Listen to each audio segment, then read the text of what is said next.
Hello everyone, welcome back to my channel. My name is Dami. If you're seeing my face for the very first time, I am a Nigerian based in Brisbane, Australia, and I film about lifestyle and life generally, living here as an immigrant and what the experience has been like in the past 2 years and 2 years plus.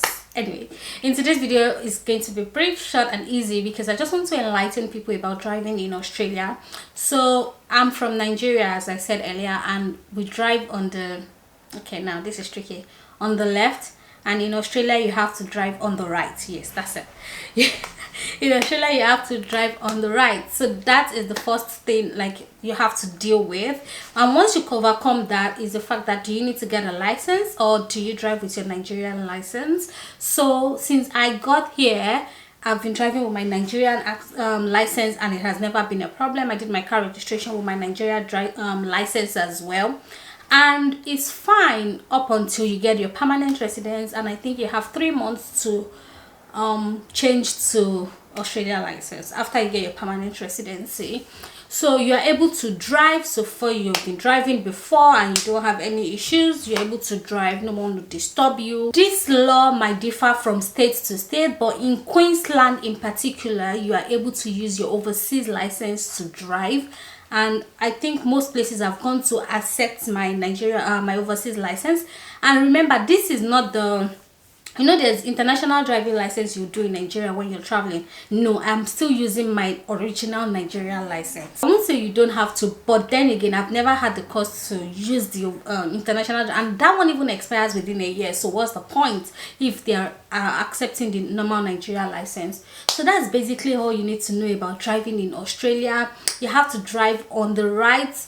It is a bit different. I remember when we first came in, I'm like, no, I can't drive in this country. There's no way I'll be able to drive But with time, after I went out once or twice with my husband, I just took the courage. It's still driving at the end of the day. It's just getting used to how you drive. But what works for me is I'll just put it in my head, damn, at every point in time you should be on the left. So that's what, like, that helped me a lot, because I realized that when I started driving, sometimes I find myself on the wrong side because maybe I've just forgotten that no, it's different from where you're coming from. But then immediately I stuck it into my brain to say you should always be on the left at every point in time. It has helped me, and I think I've done fairly well for the last 2 years. I've not batched anybody, nobody batched me. I'm just going my lane.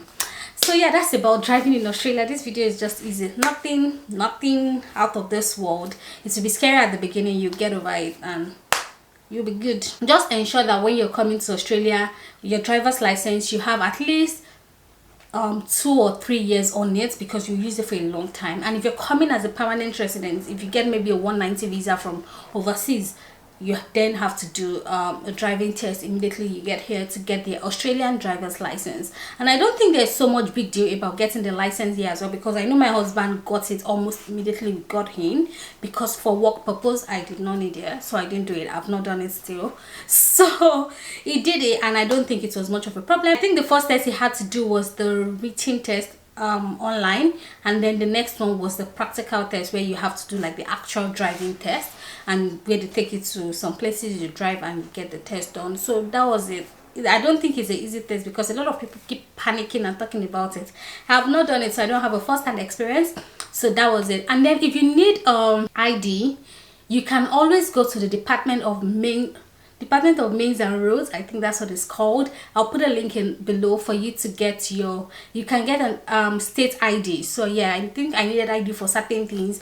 I went to Department of Mines and Roads, I think that's what it is. Department of Transports, I think Department of Transport. I went there and then I got the ID done, and basically what did they need? They needed my, I think, bank statement and bank statement, or just something to show your name, and my passport, my international passport of course, and then something to show my address, which was either your lease agreement, your house contract, or your bank statement that had your address. So that was it. And then you are able to use this particular ID for most of the places you need to go, and if they're asking, especially for people who are going to be working and require all these other things. Like for me, I came in with my job already, so I didn't need most of these things, but then I needed to do certain things, needed that ID, and I processed it, and it was so easy. I went into the office, did it on the same day, and then they emailed it to me maybe in 2 or 3 weeks. I can't remember now, but it was quite straightforward, nothing dramatic about that one. You might need a form of ID, so something to information to have handy, but that's how it works in Brisbane. I expect similar in other states. But yeah, that's it. That video is quick, easy, and straightforward.